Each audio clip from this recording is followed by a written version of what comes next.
chapter 16. And it's one of my favorite passages of scripture. And it reads for this. It said, "For Zion's sake will I not hold my peace, and for Jerusalem's sake I will not rest, until the righteousness thereof go forth as brightness, and the salvation thereof as a lamp that burneth. And the Gentiles shall see thy righteousness, and all the kings thy glory. Thou shalt be called by a new name, which the mouth of the Lord shall name. Thou shalt also be a crown of glory in the hand of the Lord, and a royal diadem in the hand of our God, thy God. Thou shalt no more be termed forsaken, neither shall the land be termed desolate, but thou shalt be called Hephzibah, and thy land Beulah. For the Lord delighteth in thee, and thy land shall be married. But as a young man married a virgin, so that thy sons marry thee, and as the bridegroom rejoices over the bride, so shall thy God rejoice over thee. I have set watchmen upon thy walls, O Jerusalem, which shall never hold their peace, day or night. Ye that make mention of the Lord shall not silence, and give him no rest till he establish, until he make Jerusalem a praise in the earth. The Lord hath sworn by his right hand, and by the arm of his strength, surely I will no more give thy corn to be meat for thy enemies, and the sons of the stranger shall not drink thy wine for that which has labored. For they have gathered, it shall eat it, and praise the Lord. And they have brought it together, shall drink in the courts of thy holiness. Go through the gates, prepare ye the way of the people. Cast up the highway, gather a stone, lift up a standard for the people." Amen. Amen. Tell your neighbor it's a standard. It's a standard. Amen. You know, we don't like it, and we struggle and we wrestle because we don't want to have to maintain, we don't want to have to keep, we don't want to have to know that there is a standard. And if you're going to go, if you're going to be anything with God, if God is going to use you, if this God that you love so much and you want him so much, you got to be willing to know that he requires a standard. It can't just be any kind of way. You're not going to be able to live ragged. You're not going to be able to declare the blessing of the Lord. You're not going to say how he's going to bless you, how he's going to use you. You live any kind of way. You think any kind of way. And you can't be hard-headed, stubborn, and rebellious and feel like you can do whatever, say whatever, act any kind of way. And God is just going to richly bless you. Jesus. And we know there is a grace of God because God does reign on the just and the unjust alike. He is not, he's not going to stop what he's going to do for the sake of those who won't. Amen. There is a standard of blessing that God's going to give. He just going to do. And that standard may just be your life. Amen. He give breath for me. He may give breath for you too. Amen. Jesus. But with that breath that he do may not be the same thing. And that's where the standard is going to be different. There is a basic thing that God is going to do for everybody just because he's God, because he's merciful, because he's just, because he's kind. He's just going to do that. But then there's some things that God's going to do more. He's not going to leave it there. You know, you can stay at the basement level and you can allow yourself to remain there. But for those who are striving and reaching for more, God got more for you. Amen. Tell you that he got more for me. Amen. I am grateful for what he's given me, but I want for more. Amen. This is for those who only want for more. Amen. It says for those who okay with what you got and you don't want more. This is faith. This is not for those who say how you live it is okay and you don't want to be better and it's okay if you just get by. This ain't for you. It's for those who stuck in everything. This ain't for you. Hallelujah. This is for those who know they're destined for greatness. Amen. Oh God, I thank you. When we find the book of Isaiah, I like Isaiah because it's just like us. Sometimes you start off speaking something that you don't have the full revelation of. And when we talk about the book of Isaiah in his first chapter of this prophetic book, he's talking about the things of God. He's speaking some things that God is saying without having a real connection of really that knowing the revelatory knowledge that what he's saying is significant, what he's saying is impactful, what he's saying, that it's going to go all the way and speak all the way down through generations he didn't know. So it's just like us, and he began to do things out of his servanthood, and he began to pick up some things here and there. But it's nothing like when you get there and know for yourself. And he didn't get to know for himself even the 6th chapter before he picked it up. My God. He was still going and speaking and serving, and sometimes you just gotta go. Tell him to just go. Just go. Sometimes you say, well, I don't want to go. Let me learn. Let me find out. Let me figure out. But he just went. Anyway, amen. As he went, the Lord met him. And see, what I want to let you know, there's some things you don't know. As you go, God will manifest himself along the way. There's some things that God is going to open up your mind to, your heart to. He's going to give you revelatory knowledge about. You're going to start out not knowing. You don't even know some prayers you prayed, you didn't really know what it was going to be. Come on, that's real. There was some things that I said, come on, just declare it to be so. And you declare it without even having a real revelation of what that was. Jesus, that's real. But because you obeyed, because you obeyed. He met you. He met you. And that's something that God doing even out of your obedience. Jesus. See, I just need to understand. I said, no. You just need to obey. You just need to obey. You need to obey. And as you obey, he brings the understanding. I lost you right there. Because in our mindset, the carnality tells you understanding and you can obey. Yes. Because you can't obey because you don't fully understand. Right. And God said, obey when you don't understand. You don't have to think so much about it. Come Jesus. Come on here. You just obey. And you just obey, I'll bring your level of understanding up. But I can't go and give you the understanding because then you'll know much as I am. You'll know more than me. Come on here. You'll be so stuck in that you got a way that's beyond what I'm telling you.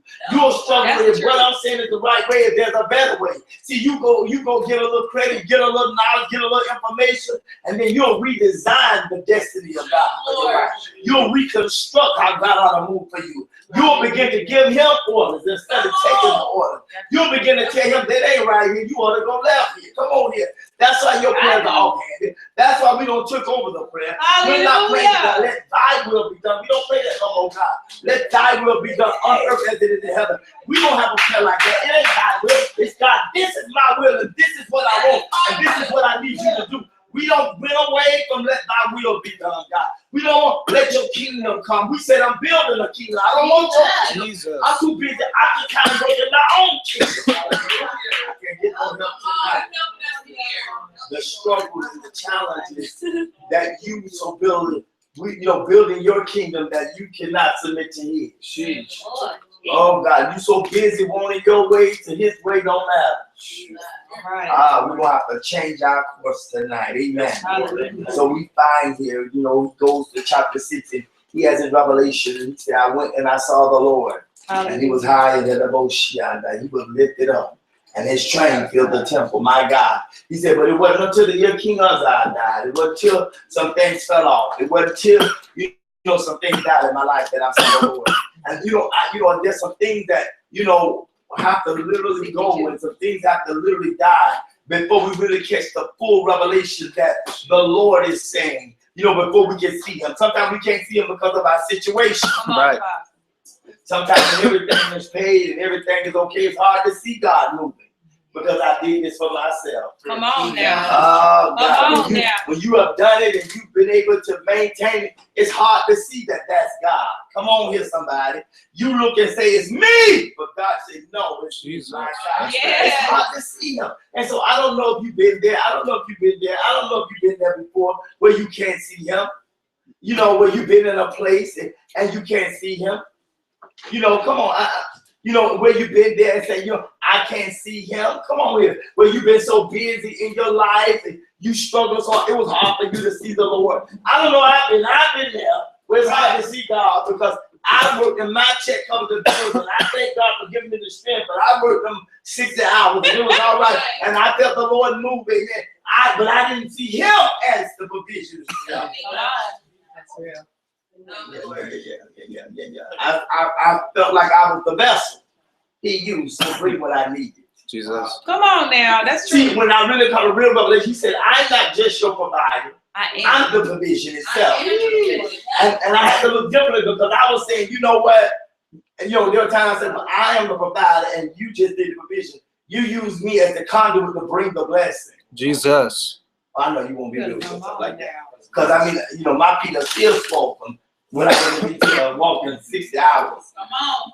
Oh, come on. I don't. I didn't know the question. So I know he moved. Yeah, but I was the conduit. I stood there. You know, I worked the hours. I dealt with so and so he did move. Now I'm not saying he didn't move, but I'm saying that I was there in the move. Right. All right. And it wasn't until I saw him.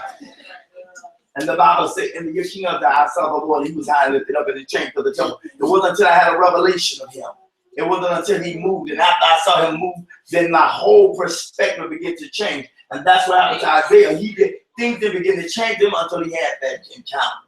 And what I'm telling you, that you'll tell you that you do an encounter. You are doing an encounter with him. That's going to change your That's going to change your perspective. You doing an encounter with him. To let you know it ain't you, but it was him. All him. All by himself. It was him. You do an encounter. So this prophet who was used to hanging out with kings, because he said in your King of the I saw the Lord, he was used to, he was used to hanging with the kings. He's hanging with the big boys. Oh, yeah. And he knew some things, and he had begun to see some things, and he had begun to accept some things. And what happened is that, Uzziah was a good king, but he crossed boundaries. And so you watch people in authority misuse. They think they're somewhere that they're not. This king, because he was a good king, felt like he was good enough now, and he had got enough scriptures and had enough revelation that he felt that he can do his job. You got to know how to occupy your lane. You got to know what's yours and what he did. He was a good king, but he felt like, I'm a good king, but I can be just as good as priest as I am a king. And so he began to look at what Isaiah did and say, oh, ain't much to that. I can burn some incense. I can pray. Never look at what somebody is doing and minimize. Come on now. Don't look at your place of where you are and think the similitude of doing what they're doing is so easy. So you may have everything but a heart for it. There's some things the mechanics of, but you ain't got a heart for it. Jesus. That's some things look easy. It look easy, to get up here and speak, and you do public speaking. It may look easy, to say some words. It may look easy to read a book because you got a level of understanding. Right. But the application that your heart got to be right, and the application that your spirit got to be right, and the application that your faith level has to be another level. It may be a whole other dimension of what looks simple. The mechanics of it looks simple. All right. But to have the faith to bring it to fruition may be different. So we found this prophetic young man, preach, stepping into the prophetic and beginning to grow. And by the time he's seen some things in his life, he began to see so much go on in the nation and in the people. And by the time you ever went through so much, you say, God, where are you? Where are you, Lord? I can't get no help. And he began to speak to a people who felt like God is gone. Jesus. Or feel a disconnect from him. Y'all you never disconnect from God. God is always there. You breathe and he says, okay, I just felt you. You know what I'm saying? Every time you go to pray, he just meets you in prayer. I don't know why the saints won't be real. That every time you speak, you don't feel him. No, you don't. No, you don't. You may feel gas in your belly, but it ain't him. Let me tell you something. You think that everything, and there are people who, I'm just, no, you didn't. Because how we know you did, because you didn't come out changed. The true indication that you went in, but you didn't meet him, because there was no humility when you came. See, what I know about when you really go before God, the first thing he changed is your heart. And guess what changed next? Your mind. Whatever you thought you was before you went in prayer, when you come out there, you like, Lord, you think you on top of the roof. You come down and say, Lord, I feel underneath the base. You know everything drops real low. Because you can't go in the presence of greatness thinking you great too. When you go in the presence of somebody, you come out like, Lord, have mercy. You think what you had is go and find out that your wife was great when you went in his presence. You thought it was sparkling. You went before him and said, Lord, have mercy. Is this gray or brown I got on? You don't even know. The light is so intense. That's why I can tell. And even for myself, I said, you ain't went in yet. Because you still came out saying, you okay? My God, that's a real word. Go back in, Clay, because you still came out saying, you all right. And see, let me tell you the trick is, I know I ain't all the way all right. See, no, it's either you all right, you in it, or you out. Jesus. You ain't almost all right, and you are kind of okay, because God don't leave you there. He's not a lukewarm God. That's good. You either gonna come out of him saying, God, I ain't nothing without you. You I gotta got to come take on. everything. He's gonna take everything I got. Give me a new determination to live for you for real, God. I've been around here thinking I had it going on. I'm just playing with you. I'm up here thinking I'm doing all the right things. I'm up here counting what I'm doing wrong. You look at everything you told me to do that I ain't even touched yet, God. How dare I come before you and tell you how righteous I am, and how holy I am, and how good I am, and how hard I work, when you still got things that you told me I ain't never touched, and the year almost over. Jesus. Y'all better come You on. better preach up in here. He'll tell you, and you say, Lord, be safe. You ain't looking up, you looking down. You don't Come wanna on, know. Apostle. I just want to let you know I surrender, but I'm looking down. I don't even want you to see my hand. You come out of here for pride, and your chest still out, and your head in the air. Oh no, you ain't been before him. Jesus. You've been on the floor, but you just been smelling the carpet. You ain't been before him. Jesus. You could have might as well been saying hickory dickory die. Come on, we can't run off the clock, round the clock, or whatever. Because you ain't been. You still with childhood rhymes. Because one thing his true presence come to bring before you is humility. If you don't even got to ask for it, he guts you. He sure does. Lord have mercy. He guts you. You don't even get to say, well, I'm trying. You know, say, oh God, please. See, if you coming out and you ain't saying, Lord, please give me another chance. Help me, Lord. Because everything you thought you don't get right, you go out and say, Lord, Lord help me, God. just give me another chance. So when you come out and you say, oh, I'm good, you ain't been before him. There was a light you were before, but it was this deceiver, Satan. Come on. You were before the light, but it wasn't the Holy One. Lord Jesus. Because he don't want to deceive you and thinking that what you're doing and how you are is okay. My God. He said, you all right? You ain't gonna take all that. You all right? You ain't got to do all that. See, this is what God told me. He said, I am a God of extremes. Hot or cold, those are two extremes. Yes. Day and light, they are two extremes. So whenever you say it's midway and it's great, he ain't in it. He is an extreme God. It's either you in or you out. You either doing it or you ain't. So for all those, I'm middle. No, you're not. You right in the middle of hell, in the middle of the way. Jesus. You right in the middle of rebellion when you're in the middle of the way. Oh God help me. Because he either one or the other. I don't like it. Okay. For Zion's sake, I will not hold my peace. Zion represents that place of worship. For the sake of worship, God said, I'm going to keep speaking. Thank you, Lord. Why? Because if he don't speak, your worship will begin to die. Hallelujah. He said, for Zion's sake, I will not hold my peace. If I hold my peace, you'll begin to dry up. Do you notice that when you stop worshiping, yes, you start getting stale and dry? That's why, you know what? When I enter rebellion, it's because I didn't want to worship. And let me tell you why people really don't want to worship him. Jesus. You got to get Because what he does, he breaks your pride and makes you vulnerable before God. yes. You become helpless before him. And see what we want to do, we struggle with being helpless. You want to be confident, I got it get together, I got it going on, and I can do it. And you come before him and he said, you can do nothing without me. Don't even attempt to move without me. It is in me that you live, you breathe, you move, you have your being. My God. When you really get him, you say, how you moving without him? And you say he's in you. He ain't doing it. In him, he said, I live, I breathe, I move, I have my being in him. So how you do things that ain't outside the will of God? Because you ain't in him. Jesus. Wow. You can't rebel in him. You have to come out of him and rebel. You can't do your own thing in him. You have to come out of him to do your own thing. Lord have mercy. Come on now. You can't, when you start acting, you have to come out of him to do it. Because in him, when I live, breathe, and move and have my being, ain't nothing I can do in myself. Hallelujah. For Zion's sake, I will not hold my peace. And for Jerusalem's sake, I will not rest. Jerusalem represents that desire in you for holiness. Jerusalem represents the place of holiness and righteousness, even in the natural earth realm. it is regarded, even by Muslims as a holy place. That's why they fighting all the Muslims. They fighting. They want Jerusalem. This whole fight between the Muslims and the Jews, the fight is over Jerusalem. The birthright. I want to occupy the place he called home. I want to occupy the place that he promised he's coming back for. My God, you got it, and I want it. My God, oh, we still fighting over somebody got it and somebody wants it. Wow. And everybody feel they got a right to it. Lord have mercy.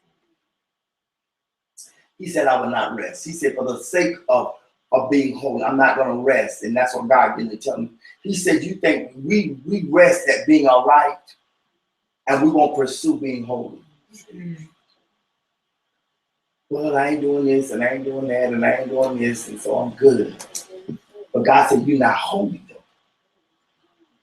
See, because you can come to a place of being a little more just and a little more disciplined, but you ain't holy. Lord help. He said, be holy, for I am holy. It is a place to strive towards. It ain't just an imaginary. Holiness is a lifestyle. He said, I'm trying to cut your life up until it's mine. He said, the righteous is rise. Until what? Until the righteous there go forth as right. Until doing right is like right. Until, see the thing, you can't go forth and doing right. We can't even get you to do right. Forget going to place. You just do right. We don't even pray for a do right mind anymore. Because I'm tired of doing right. Isn't that what we say? Yes. I'm tired of doing the right thing and people not appreciating. That's true, Lord. I'm tired of, saying the right things and guarding my tongue and not saying what I want to say for the sake of people. I'm tired of being people doormat. You preach it right. I'm tired of having to wait. All right. I'm tired of having to be the one to be patient. My Lord. I'm tired of having to be the one to forgive. I'm tired of being the one who always have to say they sorry. All right, walk in here. I'm tired of always having to be the one to let stuff go and not hold no grudge. Yes. I'm tired of being the one. All right. Nobody else want to do it, and I'm always the one. And what we do, we don't want to say it just because we are tired of being right. Yes, Lord. We don't want to do the righteous thing. Yes. And it is hard with the people who want to be termed and they want the title of righteousness, but they're tired of doing the thing that is required to carry that title. Come on now.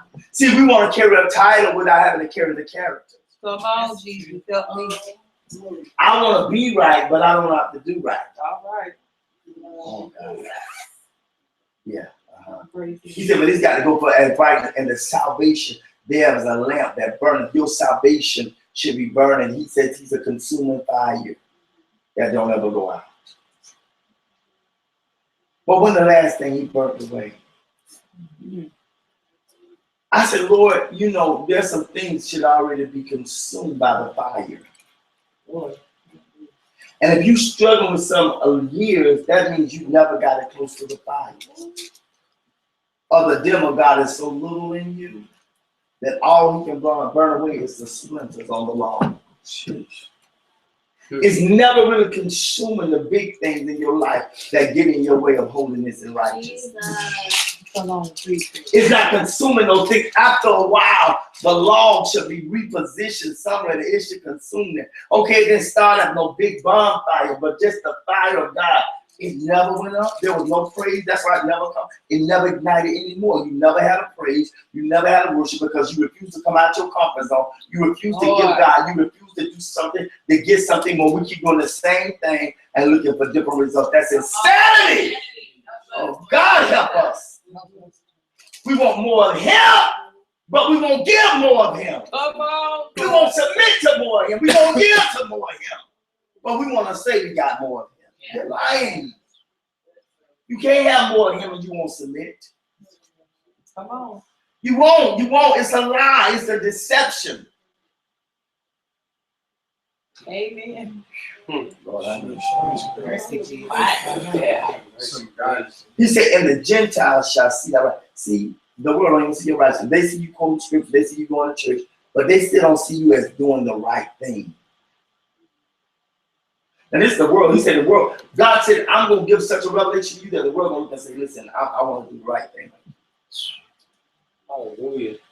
They're going to see the righteousness God. I see God because I see what you could do and what you ain't doing. Come on. I see there's a difference between you and me. I see you doing, I see your actions different from mine. Lord. I'm not talking about pretend. I'm talking about I see, not that, not because, honestly, you can go to a job and the really devoted Muslims, they not doing stuff either. They're not lying, they're not acting a fool at work, they're not cussing, you know what I'm saying? They're not lusting all over the place either. So there are some people, you trying to say, oh, they know because I'm a Christian. There are some Muslims on your job. Right. They're not cussing. They're not acting out. Matter of fact, they're doing a little better than you. They ain't lusting. They ain't seeing it. They're not acting out. I can't get no help from him now. So they don't really see. So you, just because you disciplined, you're not doing certain things, don't mean they see your righteousness. There's some Buddhists on your job got more joy than you. Jesus. The truth of the matter is some atheists that you know of, they got more hope than you. They ain't depressed as you. They ain't as heavy as you. That's why they said, well, why would I want God? You got it and you stay depressed. You stay worried. You always frustrated. You always lusting. You can't live your life to the fullest. All right, Lord. I'm going to walk down through here tonight. Might as well. Before we hear that. They should see you. Telling me you should see righteousness in me. You should see righteousness. Not right. You ought to be able to see that I'm different. You ought to be able to see that God is moving in my life. God is moving to do the right thing. You should see by my actions that I'm making the right choices. That's what they see your righteousness. They see you making the right choices. It says all the kings thy glory. People represent those in position, places of authority. They see the power and favor of God manifested in your life. They're going to look, those people in that position who have that authority, kingship represent of authority. That's why he told the scepter, it represents authority. People in authority going to recognize, they're going to recognize the glory. They're going to say, Lord, you got influence. That's why they want to promote you. That's why they want you to hold a position. That's why certain things go on, they want you there because they see your authority. They see your influence. And people will want you in certain places. They will want you doing certain things because they recognize that when you're there, things are different. Right. They said when you're around, it seems to be a little more peace. Right. When you're there, it seems things go, a little smoother. Come on, somebody. They begin to recognize. He said, thou shalt be called a new name. Hallelujah. Yeah, we know you've been called a whole lot of names. But it's time for a new one. Thank you, Lord. And sometimes it's not a bad thing, but ain't nobody calling you guilty. Ain't nobody calling you submitted. Jesus. Ain't nobody calling you servant. Jesus. Ain't nobody ever called you holy. See that you think, he finna change my name. No, not none of that. He wants somebody to call you. They don't call you a lot of worldly names that have not been good, but God wants to give you a new name. He wants to. He said, "Nah, I call you back." Like he told him, he called. He said, he called David. He said, "This is my friend." He said, "I'm looking at you, and that's not what I've called you. I've never called you my servant.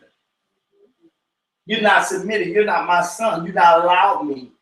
You're still under foster care. Your adoption ain't never went through yet. I'm still trying to find out if I really want to keep you. Or you really you made a decision that this is the home you want to be in. Some of y'all have not made a decision that you really want to be in the house of God and call it home. Lord have mercy. Meaning that you want to be on the Lord's side. You want to be in his kingdom. You want to be a citizen. You want to be a child of the Most High God. That you want to be adopted into this royal family because you come into a family where you're going to be brought under scrutiny. You're going to be brought in a country that's already hated. Come on. That people already have an opinion about you before you even hit the door. Right. See, can you take that level of scrutiny? And let me tell you why we don't like to be Christians. Because we can't take the scrutiny of being holy. That's true. We can't take the scrutiny of the title and what it holds. That's true. Like, oh, I don't say all that because then as soon as you say it, then people, they're going to be like, oh, I thought you was a Christian. Or I thought soon as you identify that you are a part of this, then everybody's going to begin to label and label you a certain way, and there's going to be an expectation of certain behavior. And I just got to be myself. Yes, Your filthy, nasty self. Your unrighteous, lazy self. And so you don't want the expectation that there's an expectation that you are different than people who know that they ain't living nothing. Jesus. And no, we do. We say, I'm just like you. No, I'm not supposed to be just like you. We may look the same, we have some of the same struggle, but my ability to discipline myself from yielding to what I struggle with just like you, that's supposed to be the difference. The way I live my life, you may have the same challenges, but the way I deal with my challenges is supposed to be different from you. Come on. Yeah. He said, yeah, there's a crown. This is what he began to say. He said, which the mouth of the Lord shall name. God don't decide what it is. Mm-hmm. He says he called you royalty. Mm-hmm. Yeah. So this is what he began to say. And thou shalt also be a crown of glory in the hand of the Lord. You gonna be a crown. What happens when, and this represents authority. You gonna be a crown. God take you and place you in a position that you become responsible for other people's lives. All right. Thou shalt be a crown of glory in the hand of the Lord. God said, I'm going to give something that is, what does a crown represent? It represents ruleship, authority, and royalty. I'm setting, this, y'all understand, 2016 about to be a real new position. It's going to be a whole lot of promotion because God is he's about to set righteousness over some situations. He said, thou shalt be in the hand. You in the hand of God. By yourself, you will be nothing. But in the hand of God, you become a crown of glory. All right. Thank you, Jesus. You become something else now. He's going, look at this is a position now. This is about positioning. Yes.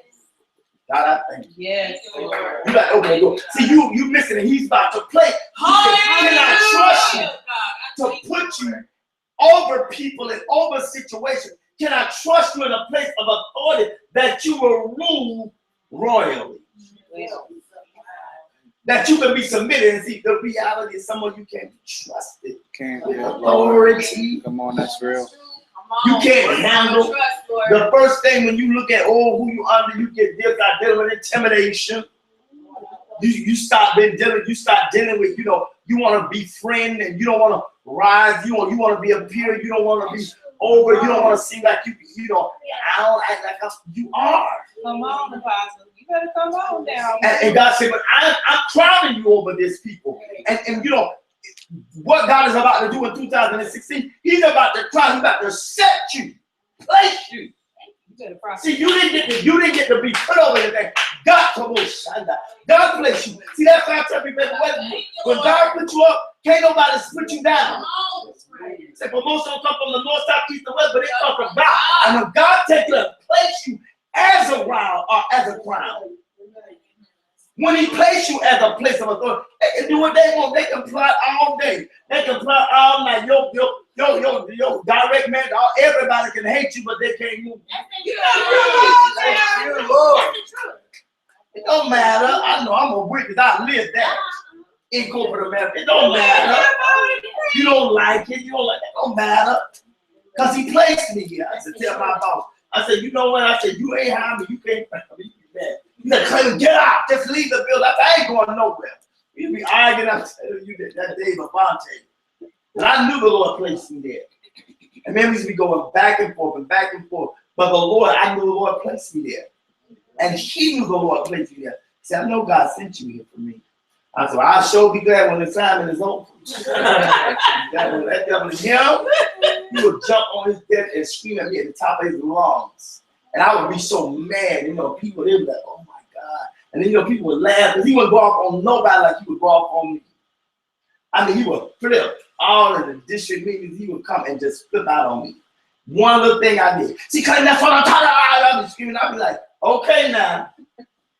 Because you don't tell me, okay, you know, I'm the boss. I said, okay, then act like the boss and quit yelling. You could talk. And he was like, you don't tell me what to say. And we would be going back and forth. That devil in him. And he was like, just leave, get out. I'm like, thank you. I ain't want to sit there. Well, I'm going to straight go in there and eat up all them. I'm going to go eat them sandwiches. Y'all don't bother in here. And I'm going to go in here and drink them sodas. And I'm going to get on my phone. You did that favor. Yeah, he gonna put me out there and he be like, oh, you okay? Like, child, I'm full. I'm telling you, but God gave me a love for this man, and I would pray for him. And even if and there was such a love that him and his wife they named Kyle. This man that I fought with the whole while gave me such a love, and they gave me the name. I was in between two names. And then it's like Kevin gave me the name. And when my baby was born, he gave me time. I was almost off 2 weeks. Wasn't my vacation or nothing. Sent these orchids from Africa. I didn't even know, we didn't even know what they was, but the nurse had to come and tell us what kind of flowers they were, that, you know, and how expensive they were. Sent them to the hospital, to my wife. That Christmas, you may see pictures of Kevin on a big old reindeer. He delivered a big old reindeer. We didn't even know how to get it. Took half of their house. A big old reindeer. He had a big giraffe that took over, and he just delivered, and he did things for me. And when I told him, the Lord told me to leave, and in my time, it was time for me to go, and God wanted me to preach this gospel, and God called me into full-time ministry. When I got ready to leave, that man wrote me a check for $4,000 and put it in my hand. He said, Clement, please just take a leave of absence. This place won't be the same without you. I said, I can't do it. God told me to go. And I knew that the Lord was sending me. I said, the Lord sent me shouting, Clayton, you don't need to go down there. You know, he was telling me, I said, you did this. Now, what I ain't going to do is let you tell me where to go, because God told me. Now, I didn't shut him down, you know. And once he got it, he was like, okay. And that's how people believe it. Even though he was, you know, and he didn't accept salvation when I was there. See, God said, we have one plan, another word, but God going to get it. I know God is going to do something in that man's life because of all the seeds and all the prayers and things that I did while he was acting a fool and acting crazy. Threatened to fire me and put me out and all kind of stuff. Told me don't come back tomorrow and all kind of stuff. And then I wouldn't go, you like, Clayton, where are you? I said, you told me don't come back. Clayton, you need to get in this office. I'm not doing this work for you. It's crazy. I said, it's crazy. And his wife said, you the only one can handle it. I was like, he is crazy. He tell me don't come back. I come in the building, I'm be escorted out, all kind of crazy stuff. He gonna have my check downstairs. I said, good, can I get it early? Once I caught on, I was like, okay, well, have it early. Good, I got bills to pay. You know, just, you know. But I learned that this man loved me and my righteousness, he doing the right thing, and I would have to pray. And he would know I would go in my office, and they knew. They was like, leave him alone. I would have to go in there and pray and speak in tongues. That would send me that would send me off the Richter scale. Because he knew I could not stand how he would just want to talk crazy to you, and he was, you know, he was an ex-Navy SEAL, and I just think he was shell shocked over there or something. Because he came and he was just act crazy and stuff. But he just, with me the most.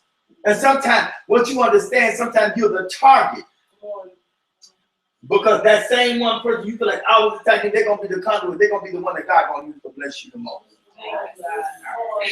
That's real. He said, you go in a royal diadem in the hand of thy God, which is like a ring, like a signet. God said, I'm going to put you as a reminder. He said, I'm going to place you in a place to be admired. There are two places. One place is authority over the people. The other place is a place to be admired. When you look at a ring, it don't serve no other purpose but to be admired. God says, some of you, I'm going to put you in a position that people just want to admire where you are, while other people are going to be in a place of authority. These are the two places that he's choosing to place you. And see, you can't decide whether he puts you in a place for other people to admire you. They see what you do. They just like, oh my God, that's awesome what you do. Or he places you over people in a place of authority where there's a low lot of responsibility. And so you have to really decide. When you don't really get to decide, he decides for you where you get placed. You can't be a ring and tell me I want to be a crown. Jesus. And you can't want to be a crown when someone want to be looked at and have no authority. Right. Wow. Some of y'all just like the crown, you want to look cute, but you don't want the authority that comes with it. You don't want the accountability and responsibility that comes with it. You don't want the weight of the crown. See, the crown gonna be heavier than the ring. The crown carries weight. There's a weight that you come with. Hallelujah. There's a weight that comes with, being holding and being responsible and having that level of authority. Amen. I can't get no help. You preaching. Preaching my life. He said, yeah. In the hands of thy God. He said, thou shalt no more return forsaken. That right there should have healed you of every spirit of abandonment. Right there. Thou shalt no longer return forsaken. Nobody gonna come out, child, you struggle with. No, I ain't. I don't struggle. I'm no longer forsaken. I don't feel dropped. I don't feel left out. Hallelujah. Hallelujah. He said they have termed you. That means they have defined you as someone who's struggling with being left out. With God Almighty. He said, but they ain't gonna define you like that. God, you define you. Hey, hallelujah. Hallelujah. No more. No more.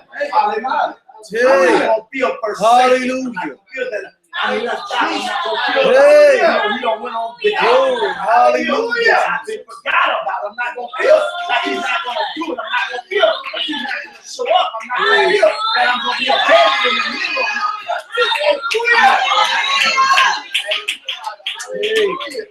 Hey. Glory, God. Hallelujah.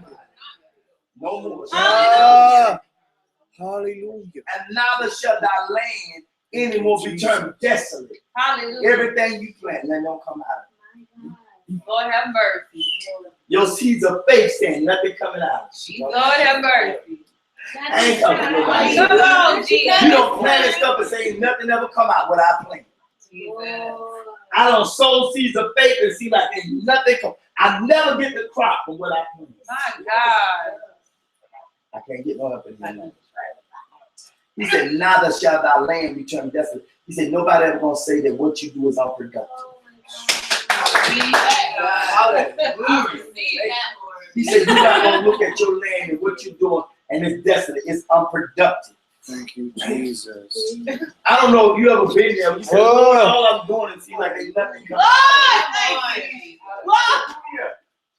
God is speaking to your seed. Hallelujah.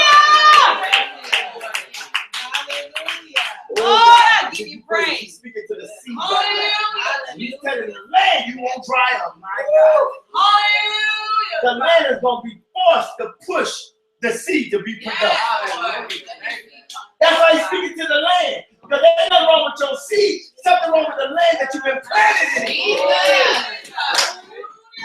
And you kept saying something wrong with my seed. And maybe my faith ain't there. It ain't nothing wrong with your faith, baby. It was the land. The land refused to let the seed be productive. But God said, I'm speaking to the land. Hallelujah. Oh, God, he said, I'm speaking to the land. And there's no longer to turn it. What he's saying that anything, where you place it, I'm no longer going to let it be unproductive. Thank you. Where you have placed the word of God, I'm no longer going to let it be unproductive. That thing that you're standing on and you asking God for, I'm no longer letting it be unproductive. What you wrote on your wall and wrote in your car and wrote in your bathroom, that thing that you held on the postcard. Hey, that thing you put on your phone now, Lord. Hey! Hallelujah. Hallelujah. Thank you, Jesus. Hallelujah. Oh, God. Hallelujah. I'm no longer going to let it come. My God. Oh, God, I thank you. You know, I planted some seeds. You spoke some words. You planted some seeds, you given, and it seemed like, Lord, I'm paying my, you ever been and you paid your tithe in the office and then still coming like, he said the land gonna yield it. Yes. Tell you like, look at this one, I said, my harvest is coming. In this season. Our harvest is coming in this season. Hey! Hallelujah! Glory!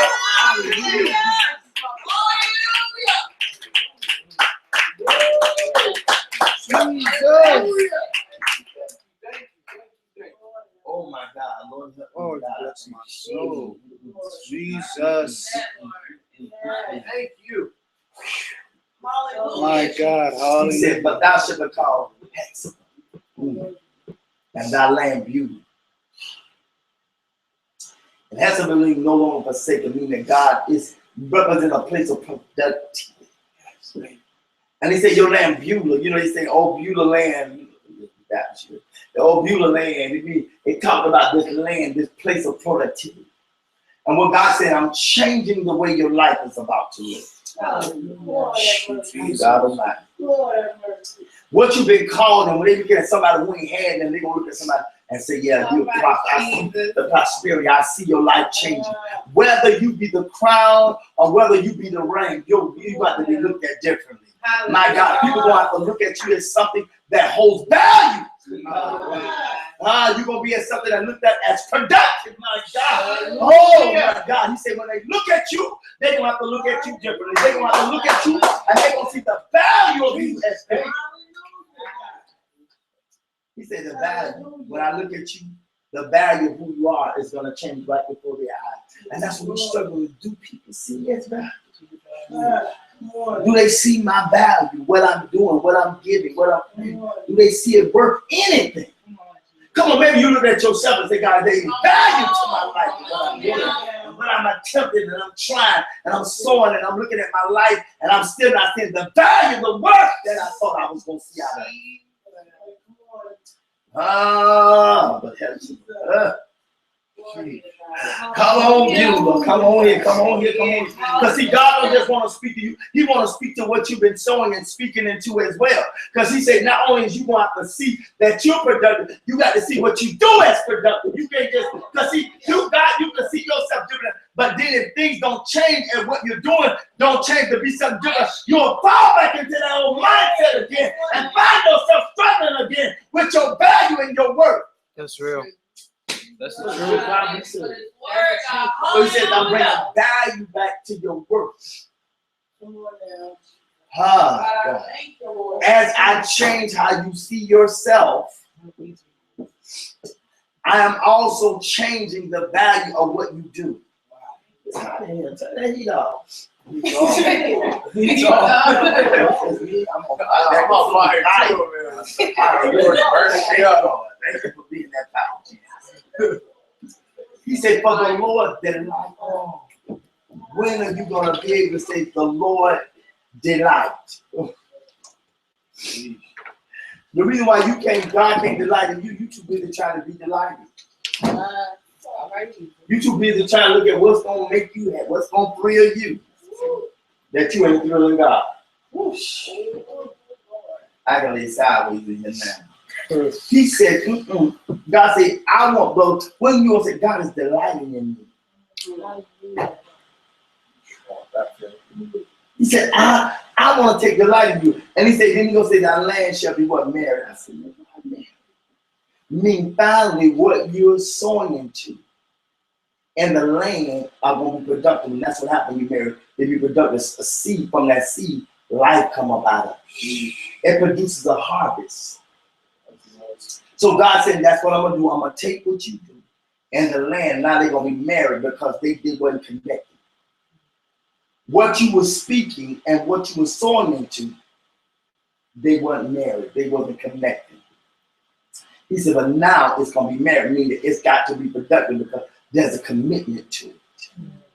And now it becomes legal.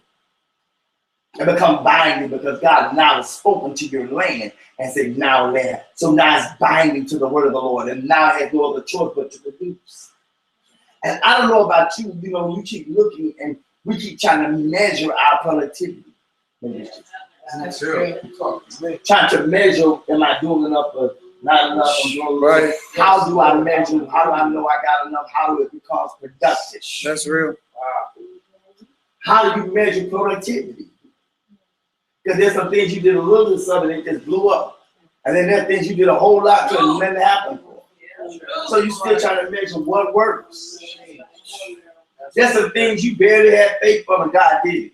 There's some things you done quoted and said and prophesied, laid hands on, spoken, breathed, everything, rolled over on, and see like it ain't happened yet.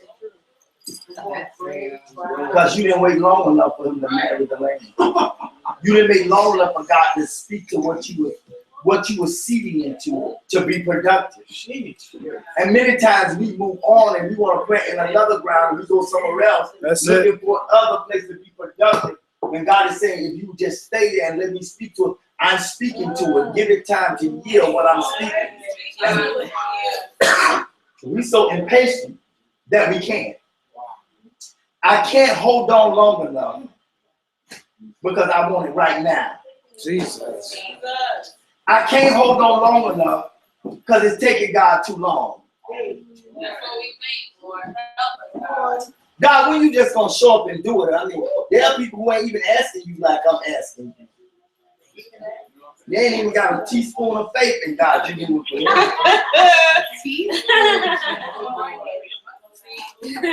How you moving for them like that? But I keep telling prophetic people that you got the power to win. You got the power to wait. I know you don't want to. I know you want him to hurry up. But God has to place people before you who ain't got the strength to hold on like you do. Wow. You mad, but you got the strength to hold on. You mad, but you got the power to hang in there. Jesus. You're frustrated, but you got enough to stay there until he do it. That's the truth. He know after you cry your tears, you're not gonna walk back into the room. You're gonna get on up and try to keep it. Jesus. Hallelujah. He know you frustrated, he know you irritated, but you're gonna get right on up and say, God, you still God. I don't like what you did yesterday, but I got too much faith to give up now. Hallelujah. I still believe you're able to do it. Tears may cry with angry tears, but I'm still gonna stand. He don't even know about you. The Bible says, "As a young man married a virgin, so shall thy son marry thee." And he began to talk about these young men and talk about a place of young productivity and a place of strength. He said, "I choose the young men because they're what? They're strong." He's talking about gaining strength for this new place. Come on. Yes, strength to be Lord. She said, as he married, you're looking for something that's untapped. He's going to give you strength to touch, to tap into things that you never tapped into before. That's why he identified the young man, the strength to deal with this virgin. He said, the young man shall marry a virgin. I mean, there's going to be a connection with your strength and your ability to tap into something that's never been touched, something that you desire to do in your life, something you desire, to aspire to, that you've never been able to aspire to, a place you've never been able to connect to. I'm giving you the strength to achieve that thing that you didn't think was possible. You still be afraid. You still got uncharted territory that we're afraid of. That's true. That's true. And we become so challenged. We like, Lord, can I do it? Lord, is it too much? And they say, you can do it. Come on, look at somebody here and say, you can do this. You can do this. Hallelujah. He said, and as the bridegroom rejoicing over the bride. Look at this revelation. He said, as the bridegroom. See, we want the bride rejoicing over you. See, we still got it wrong. He says the bridegroom rejoices over the bride. He's happy. Jesus. See, we look ugly happy. You look solemn, but no, it's you that rejoices. God gave me such a word for husbands, and first he told me I wasn't one. No, I was good. God said, what you were a lover, you was a provider, you was a covering, but you wasn't a husband. Jesus. And that's all the things I thought a husband was. And he told me, he took me straight to one scripture, this will deliver you. He said, that when a man has a wife, that he has to give himself a wife. He said, but before he gives himself, he got to love her like Christ loved the church. Now, we the church, we lie, we lust after other things. Come on, Father. We betray, we take breaks. Oh, come on, you take a break from God. You don't want to hear what he has to say. You don't want to respond to him. Come on, here. Meaning you go through times of separation. You're temperamental. Yeah. You stubborn. You prideful. But whenever you come back, all you jacked up and did, some of you adulterous. But when you come back, you expect God to love you, and you expect God to give you the best that he got, no matter the worst that you've done. Come on. Come on. And God said, if you're not willing to love her in the worst that she is, and take her like she's the best that's ever been, that you ain't qualified to be a husband.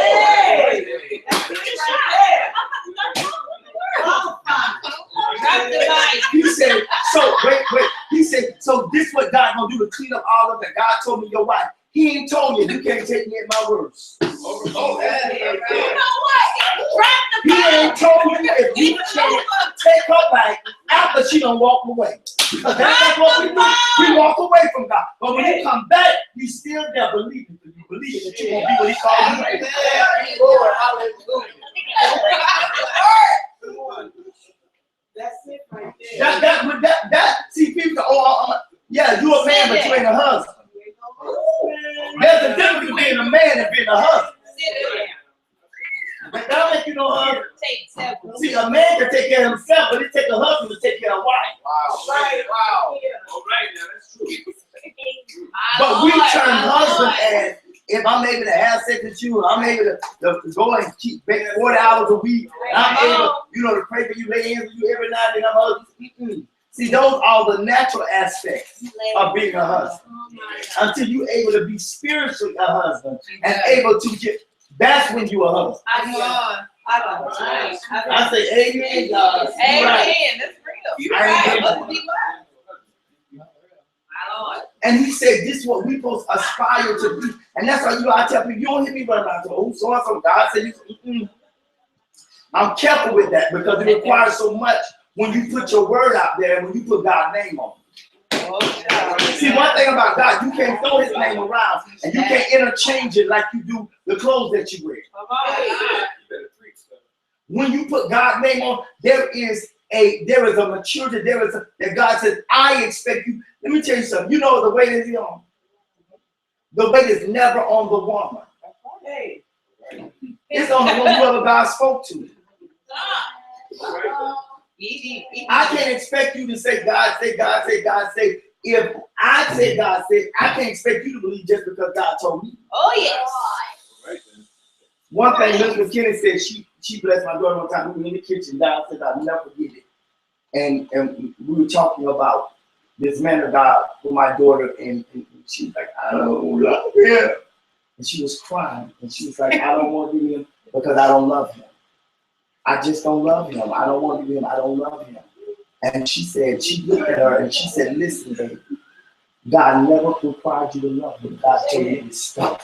He said his job, God spoke to the husband and said, you love your wife. He never told her to love him. He told her to honor him, meaning respect him. She said, but the way of loving came from him. See, that's why she loved you more than it's already like it's destined to fail. That's hot fire. That's hot fire. See, if she loved you, if you love a woman right, she'll respect you. You won't have to right. do That's the truth. That's the truth. If you love, I learned that if you love her right, you ain't got to demand or respect her. She'll just give it to you. That's the truth. But it's a hard lesson because the role we got to do everything. I thought I was trying to, we got to do everything. We got to pray. We got to be all this stuff. She got to be nothing but respectful. That's a lot. It's a lot. But God said it's about. I don't know why God did it by him because even like I said this morning, God said when you said husband, he had to set you on a track. He that finds the wife, you first got to be set on the course. He that finds the wife. Find a good thing and obtain favor from the Lord because God set you there. It ain't you going out and say, "Oh, I'm going to get me somebody." When you do that, then you're on your own course. And so you get with that course lead and you get food's gone. And found the value of it. I know because I did it. I went and found, matter of fact, I found 1 or 2 nuggets along the way. And I chose between the 2. And both of them were bad choices. I'm talking what I did. I was in between them. Matter of fact, I cooked dinner for one night, invited her over, trying to test her spirit out. And then the next night, I cooked up dinner for the other one, invited her over. That's the truth. I did. I want to see that interaction with my children. I want to see they interact. How we. I said, well, and I was honest. I brought you over, because I want to talk to you. I just want to see, if I'm gonna date you, whatever, is it gonna be anything? And I date the other one. One had kids, one didn't, and so I was the one who had no kids. I don't know if that's been a lesser of 2 evils, but I ended up choosing the one with kids because she conducted herself differently. The one who had no kids, her mouth said, jail. Immediately, her mouth was so. And she was like, yeah, because I said, oh, no. That ratchet talking, I can't take that. So I know that's not for me. So I chose the other one who wasn't ratchet in the mouth, but just had an internal evil.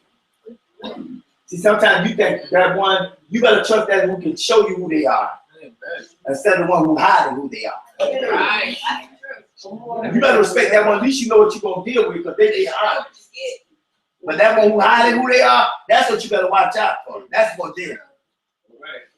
But the Lord, He's dealing with this. He's talking about covenant. He's talking about commitment because we have such a distorted view of what relationship. I thought I had it down pat.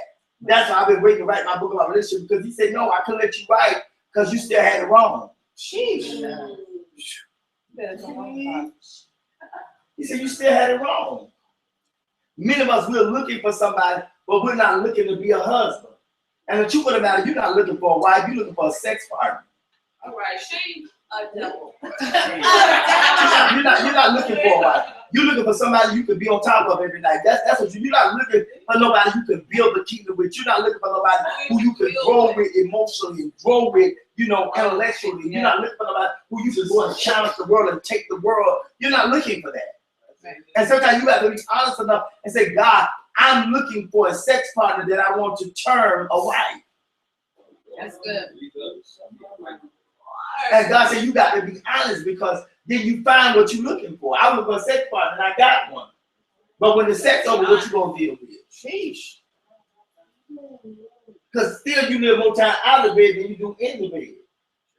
What you going to do with all that other time you got to live with them and deal with them? See, some things are practical truth. Like, okay, you think, yeah, but before you get there, and after you get up out of bed, y'all got to go to work, and their attitude are wrong. They ain't doing right by the money. And they attitude are wrong with the freedom. They can't get along with your family. And they don't want to be a part of it. They displaced it. They ain't got no faith. And when things go crazy, they don't know how to pray. They don't know how to believe God. They don't know how to provoke you. They don't know how to make you be honest with yourself and be truthful with yourself. They'll go along with your game and they won't tell you off. And they won't and we are challenged by people who say, that's off and that's wrong. And I don't agree with that. And those we run from because she's too strong-willed and she don't want no husband. She want to be controlling. No, what she wants is somebody strong enough to cover and lead her. Right. And there's a difference. It's not that she want to be controlled. She don't want to trust her life into the hands of a fool. That's right. That's the word. Come on. And that's hard for us as men. Oh, she ought to know. She doesn't know because we're saying things that you have not produced. That's right. I can do this. I know I can do it. I know what I can do. But you have not proven that. You're saying a whole lot of things you can do without the evidence. The Bible says. You know what we say? We say, well, you know what? We can talk about you had your own house, you had your own car, you had your own stuff, but whose name was it in? Ooh, what am Whose name was it in? Was it your house? Well, I know I work, but I didn't see you working. Was it you? We see you with those things, but we don't know if your name was on. That's right. So they don't know that. They don't know if that was yours. So you don't. If they see you with a roommate, they don't know who named the apartment on. My God. If they see you with a car, they don't know who name was on. Who's Your mama could have signed for it. Right. They don't know if that's your name. If they see furniture in your house, they don't know if you bought it. So you have an expectation they ought to know something that really, if we were to check the record, you can't even prove it. And so we would have to go and quit saying they ought to know when we have not proven it. They know you work, but they don't know what you do with your money. Because when it's time, you ain't got nothing to say. Like you always say, that's your side. I'm broke. I ain't got it.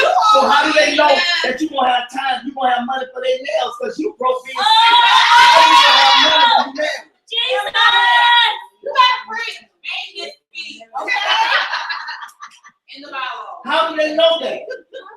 How do they know that when you say every time, oh, I ain't got no money, oh, I can't go there, oh, I can't buy that, oh, I can't get that? How do they know if this man is struggling being single and cannot even buy a decent meal, how you gonna have enough money for me?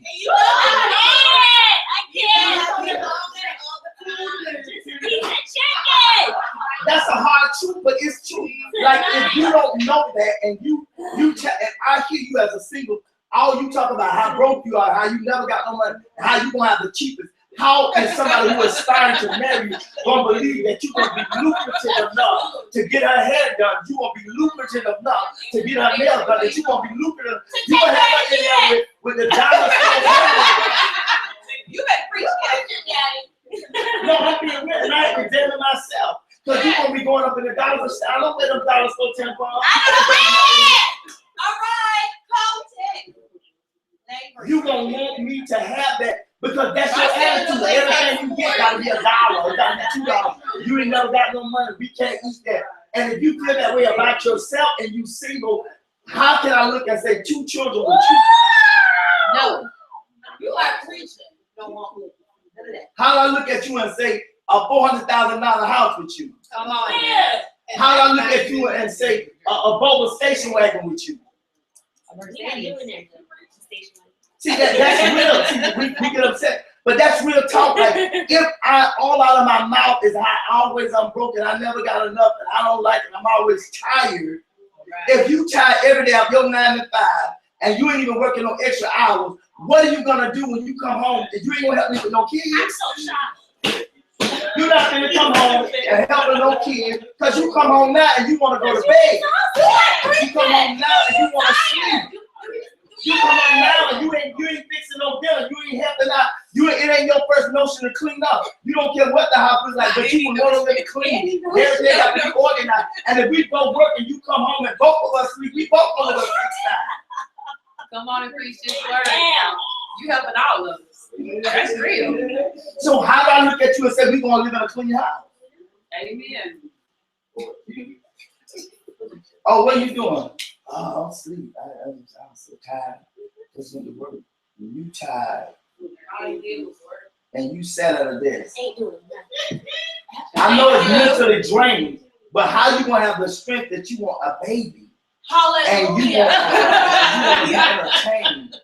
And you want, and then you want me to have enough energy for sex while you go sleep and I gotta sit and clean up everything. And then you want me to come to bed happy. You better come out me to bed happy. So it becomes a challenge.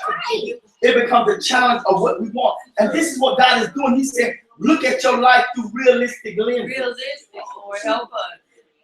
And see, you talk, they ought to know. They can't know what you have not produced. Right. That's real. Why should a woman have to believe what you say by faith when she's going to have to live by the rest of her life with you? There's some things you should be able to prove about the prove all things. Prove that you're eligible to be a husband by providing the things you say a husband does. The testimony ain't there. But you know what I did? I had to do it. That's why I went and I bought and I acquired and I gave and I did to prove, okay, this is what I want. This is what you want. There's some things you're going to have to show. Demonstrate not what I used. That ain't gonna work. What you That used ain't to. gonna work. Even when I got engaged, you know what I did? I gave up the car. See, I was proving that I'd rather have the lesser while you had the better. Jesus. I had to show. I didn't wait. It wasn't until I showed. I showed that I was serious. I went and bought a black diamond and gave it. I wasn't talking about you one day you're gonna be my wife. When I felt like God spoke to me, when He provided, I came with a black diamond. I demonstrated that I'm serious about my commitment. See, we talk, yeah, you're gonna be my wife, but you ain't gave nothing. And I wasn't even in that relationship. I wasn't even in it a year before I produced the ring. So see, you can't talk about what you did and you ain't produced. You had years and you still ain't produced that. Who can take your commitment seriously when you had no evidence? All right.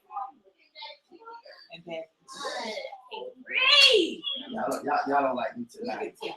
I'm just saying that when we talk about it, you got to be about it. Sometimes things didn't work out because of commitment. You didn't have nothing natural that I can hold on to, believe what you were saying, while what you saying was coming to fruition. I mean, one of the phones is on the call and it's not muted. So I'm telling you that there is something that has to be produced. There's a path that we have to produce. We have to say, I'm gonna be this, then be that. Show example, show in good faith. My God. Help me, Jesus. The last part that Joseph showed, the whole while he was waiting on Mary, he didn't cheat. Amen. Lord, right, Jesus. That's He didn't cheat. Even when it looked like she did. That's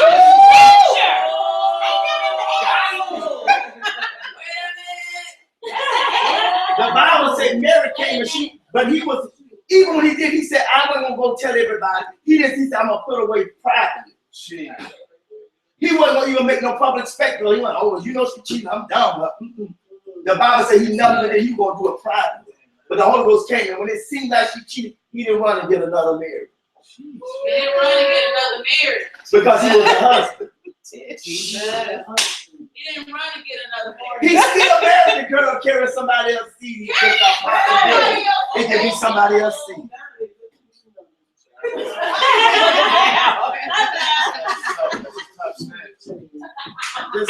There's a standard when you want to be something. See, but you know what God said? I'm looking for something that we don't see, and that's us. My God. We don't want to put that level of standard. Because the first thing we do, what about her? I ain't dealing with her, he's dealing with you. Amen. When you come to deal with anything, you deal with the head of an agency. You deal with the head. When the government come in and they deal with a company, they call for the CEO, the CFO, the COO, who over the head of that company, they call them to the stand. They're not calling the workers. No, I want the head of it, because all they're doing is following orders. Jesus. So God come to deal. You want to be the head, he come to deal with you to see who the one following the orders. Right now. Let me get back to the scripture. I see.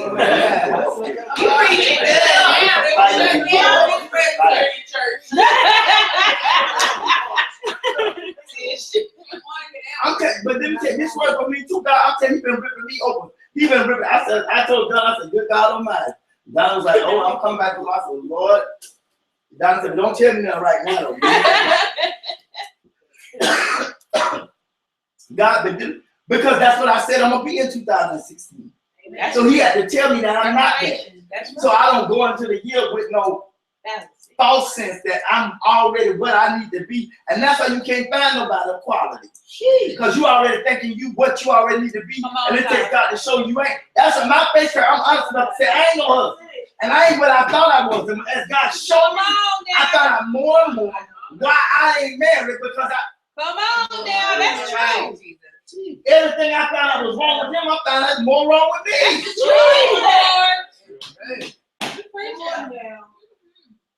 Maybe I couldn't have no wife because they never had a husband. Help me, I'm just going more and more, it's me. It's me, Lord. And it ain't gonna stay me, I'm changed. Right. I'm being transformed, I am. Yes, I am. Lord. Because God gonna rejoice over me. So shall thy God rejoice. You know, when you get this kind of revelation, you're able to swallow it and take it and really apply it. God, he said, ooh, I'm excited. You got it. And that's what God, he tell us, God, I feel worse. He said, but you got it. And sometimes you got to feel bad before you can feel good. Wow. Amen. You have to go through that process. Amen. That he making you let you know you ain't nothing before he can tell you what you are. That's right. Because if not, you'll go with a false sense that you got it together. And that's what I was going to go with a false sense. I don't need to do that because I'm already what I need. You ought to be glad to get this. I'm already there. And God said, no, you're not. Yes. I know that's God. Yes. Because you don't really think you are, and that's me. Thought I was at a place and God revealed to me. I'm not. Apostle. That's the gospel truth. I'm not what I thought I was. Come on, Jesus. And in my perception, I can deceive myself. I know I'm good. But I kept my mind, I made a work. I did this. I took care of it. I paid the bills and all that. But you still wasn't no husband. And you can human on all the things you say you were, but what does God say you are? All right. What does God say? What does God say? That's it right there. This what, watch what he says. After God rejoice over you. I have set watchmen upon your wall. God got somebody on the wall praying and watching. Thank you, Lord. Hallelujah. Thank you, Father God. I need a whole lot of watchers. And listen, he said, old Jerusalem should never hold their peace day and night. We get mad. We say, here they come and say something else. Every time they come, they telling me something I ain't doing right. Something I ain't did. I ain't getting food. And you get tired. See, people get upset. They want to be right, but they get upset about correction. You preaching right. Help me. You know what they do? You start telling people so wrong, they just start turning a deaf ear to you. That's real. They be right there, they be looking and nodding their head, and they'll be with nothing you say. Because they just tired of you, because you keep trying to tell me stuff. I'm just, you know what? I'm just going to act like I'm hearing, I'm just going, and it's just a pretense. That's real. But the truth that you're not listening is the application of the word that's given. How you know, how I know as a leader, as a pastor, as a prophet of the Lord, as an apostle of the church of God, is that when I see application of the word that God has given me in your life, it ain't the shout, it ain't the amen, it's the application. That's right. That's when I realized they ain't got it. They ain't got it. That ain't it. That's a false agreement. Come on, Apostle. That ain't a real, because real agreement in the spirit is the application of the word that's being spoken. Even when you don't like it, even when it's hard, even when you have to cry, even when what I appreciate about Donald, he said that word made me cry. I hate that word. He said, I'm mad at you right now. But I so appreciate it because what it told me that even though he was mad, he still was receiving it. Yeah. Hallelujah. Alex blessed me this morning after I got through. He said, Lord God, yeah. And I could hear him. I said, Lord, and it blessed me so. I was like, yeah, Lord. You know what I'm saying? Because I was saying, I ain't above this word. I'm right here with you. Yes, Lord. We right in this pit, in this ditch, climbing up out of this place together. Come on. Right. I'm right here with you, brother. This thing is hard. Just because I give it don't mean that I'm You better with come it. on, Jesus. Sometimes I give it out and I ain't with that either. Yeah. That's the truth. Trying to figure it out. I'm going to love it. I'm going to love what God loves and hate what he hates. Ye that make mention of the Lord, keep not that. You want to mention God, but you want to keep that. God be dealing with me, but I don't want to say that because I don't want to think about it, man. God dealing with me, but I don't want to tell you that because you know, I don't want you saying I'm in your business. I am in your business. I'm your pastor. I'm supposed to be in your business. Lord. And I'm going to tell you. You can tell your business to everybody else, but God tells your business to me. Yes, he will. It don't matter who you tell your business to, because I know who's going to tell me your business, and that's God. So I don't sweat. I don't get no, they talking something. No, I don't matter. Because I ain't got to go 3 minutes in the prayer. God drop right down and show me your flies. I don't sweat that. Yeah, my children, they can testify. I don't even sweat that. You ain't got to tell me, baby. I got a prayer life. God will show me. He'll tell me, and I'll be like, yeah. And just like my children, everything I see, I don't say. I did that this one time. I said, now you know, baby. No, ma'am. Lord, you mad? No, man, I'm good. You should not angry hair back. No, you're not. It's a lie. He get mad, though. And you know, liars get mad if they call a liar. When you call a liar a lie, they get an array.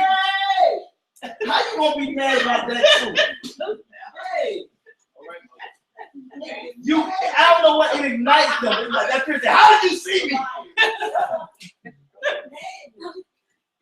Yeah. Lord help us. Listen what God says and give him no rest. God looking for people who have the power of intercession. All right. You too easy to give up. I never met so many tough people who surrender so quickly. Jeez. Lord. One thing I don't boast about how strong I am and what I do, because you'll be tested on. That's the truth. Right? You just got to close your mouth and demonstrate your strength and not so much confess it. All right. All right. That, when you say that, the devil be looking like, okay, I'm gonna trap you right on up. God, he said, give me permission to try that. That's the truth. That's why you get tried so much, because you always testify about the place you want to be, that you know you're not necessarily there. All right. I learned that the hard way. I walked that walk, saying stuff, and I wasn't there. I did. And then I started going through it, and then I got wise. I said, Lord, why is it? He said, come on, I told you you need wisdom. You're not being wise. You're saying everything out your mouth, and you're not prepared to go through. And even if you are, I'm trying to break you, because some things you're prepared to go through, but your marriage ain't, your children ain't, your business ain't. And out of your mouth, you don't declare and block warfare on everybody because of where you at. Sheesh. Lord, help me. You don't declare war on your family. You don't declare war on your finances. By telling Lord, whatever come, I don't care. I'm with you. Okay, just be with him. You ain't got to say nothing. Live it. Nothing gonna shake my faith. Nothing gonna turn me around. Then God say, okay, watch. Lord. You got to be careful. One thing I do, I stop putting time to God. I can with this. I don't do all of that. I know what God told me about marriage. God said in July. I know I can be married in July, but I still got to obey. I can't be like, God, you said I'm being rebellious. I have some things I got to get together. God can't. He ain't gonna marry. He ain't gonna get nobody. Somebody praying for a husband. God ain't gonna give me to them because I ain't one of them. Right. Wow. Even though that's what God said.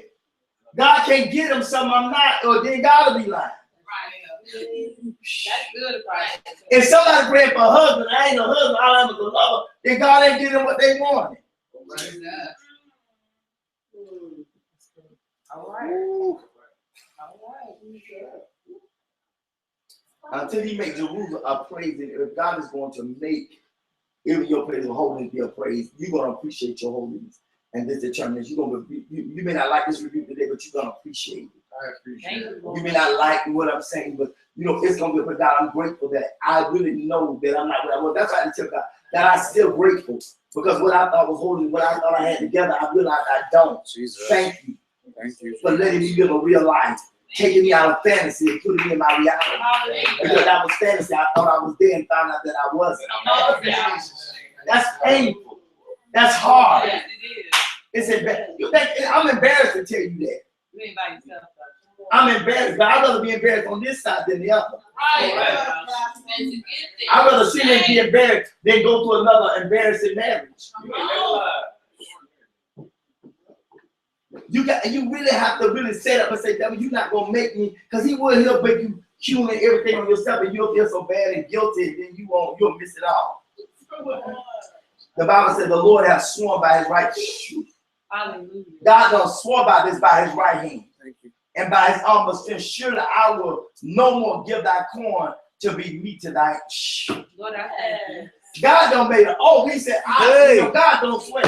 He said, I swear. Hallelujah. With God Almighty. That I'm going to take what was supposed to be prosperity for you and give it and let it be meat to the enemy, let him eat of it. Wow. Thank you, Lord. Hallelujah. And the son of the stranger shall not drink that wine. He was saying that represents the grape, the place of my grape. He said, I'm not going to give what I had for you because of your rebellion. I had to give to your enemies. Jeez. You have that, but thou hast labored. You worked for it, but I had to give it to somebody else because you was unqualified. Oh. You labored, you did it, but because you wouldn't obey, I gave what was for you, I gave it away. He said, I'm swearing I'm not going to have to give it away no more. Hallelujah. Whoa! Hallelujah.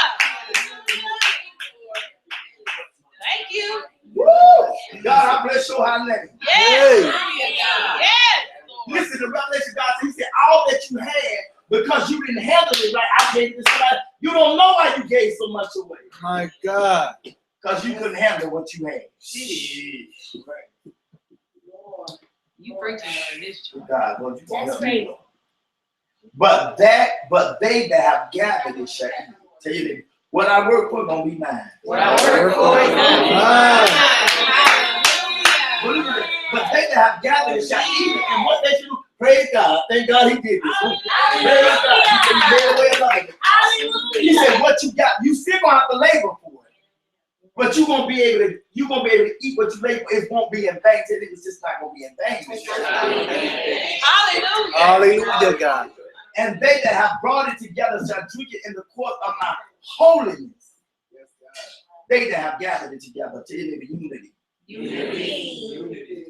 What y'all did together, pressing out the grape, this thing that you went through the process of pressing out together, you're going to be able to enjoy in the court of holiness in the right way. You're not going to wait for it to get intoxicated before you can be able to take up. You're not looking to be out your mind or be separated from so you can feel good about it. That's what we do when we drink. We want to get away from what we're feeling. Right. We try to escape from what we're dealing with. God said, ain't going to be nothing wrong from. People who really got a really good life, they're not trying to escape to another life, but their life is what they want. Not just physically, but mentally and emotionally. They're not trying to get away. They just like, man, I love my life. And people who love their life are not trying to escape their life to get somewhere else. Wow. Thank you. Go through. Shoo! That's prophetic right there. I hear the Lord say, go through. Hallelujah. Woo! Y'all missing us. He said, go through it. Through it. My God. Go through the gates. You got to go through this thing. Prepare you the way of the people. Listen, what you do, you're getting the people ready to do. See, I know that's why I got to do it. So then the people in there, maybe the men in the ministry can be husbands. But if I can recognize, you got to recognize you ain't man either. All right. That's real now. We there. It's all of we got to recognize I'm just not there yet. And the head have to be honest so the body can be truthful. If I'm in deceit about what I am, you'll still be deceitful about who you are. I was Prepare you the way other people. Tell you there was somebody behind me that look. They got to look at marriage differently. They got to look at being a business owner differently. They got to look at being a manager, a supervisor. They got to look at what we're doing differently. Amen. Amen. The Bible says, cast up, the highway. Say they go up. That's what God said. You're casting, meaning that you're reaching up. You're casting, you're throwing things upward. You ain't throwing stuff down. You want stuff down the mountain. No, I'm throwing stuff up the mountain. We're afraid because these babies going to be a boom and hit us in the head. You're afraid to throw things upward. You know what I'm saying? Because we don't look upward. We look this down. On the same level. You want to skip a stone across the pond. Now, these new kids used to make it skip across the water. But you don't want nothing up. We're not throwing things upward. But he said cast up, meaning, reach for those things to catch those things up the highway. Gather out the stones. Come on, pull these hard places together. Take these hard places of your life and put them together. Gather these hard places. Out of these hard places, build something. Right. Jesus. Come on, out of what you went through, build something. Yeah. Right there. Out of what you suffered through, build something. Amen. And what will it do? It will lift up the standard for the people. Right. That's hard. Out of what you build, let it call the people to say there's another standard of living. There's another level of expectation. It ain't low, it's high. I like that. I'm trying to set the standard. It's going to be hard to be a husband. Not so you don't get married, but that you can marry what you're asking for. Yeah. So that the men we can strive to be, so we can have wives. So that when you see the men striving, you got to get in position that you're willing to be a wife. All right. You're willing to be that. Hallelujah. Hallelujah. He's doing it, amen. Amen. God is calling a new standard. There's a new standard. There's a new standard, and you can't be afraid of it and say that standard ain't for me. Jesus. You got to say it's me. Yes. You got to take preparation, Lord. This is straight for me. I declare this word is straight for me. It is for me, God. Every area of me, I'm gonna let this word work its way through me. Amen. So I can be what God called me to be. Amen. Father, in the name of Jesus, we thank you for this word tonight. Thank you for the everybody in the title, God. Lord, it was a word, Lord, that we had to press our way through in some areas. But God, we receive the word because we know it's to grab the word which they to save our soul. You're going to save me from another emotional crisis. You're going to save me from another mental dilemma. You're going to save me, come on here, from another willful act that will lead me down the wrong path. So God, I thank you that this word tonight is saving my soul. Hallelujah. I won't have a will to do my own thing, but I have a will to submit to your will. And I say, not my will, but let thy will be done on earth as it is in heaven. No more doing my own thing. I'm not going to go in the realm of the spirit and try to bombard my way, Father God. I'm saying, let thy will be done. Let thy will be done in me, Lord Jesus. Lord, in the people, personally, collectively. Let thy will be done, God, on earth, oh God, as it is in heaven. We agree to be so, God. We're not going to fight. We're not going to resist. We're not going to throw off. We just going to declare. We're going to receive your word and let it produce the change necessary for our lives. We say we want to be better, and this is how we be better. Recognizing our shortcomings, oh God. Seeing where we've fallen short of your glory. Making a determination and a plan to be better. We thank you on you for it right now. Acknowledging our sins and our transgressions that they're ever before you. Hallelujah, God. The Lord wash us and cleanse us, oh God. We want to be right, God. Whether you are preparing us to be a crown or whether you're preparing us to be a ring, we want to be prepared. We want to be ready, God. We want to be clean. God, we thank you for it now. In Jesus' name we pray. And the people of God said, amen. Amen. Amen.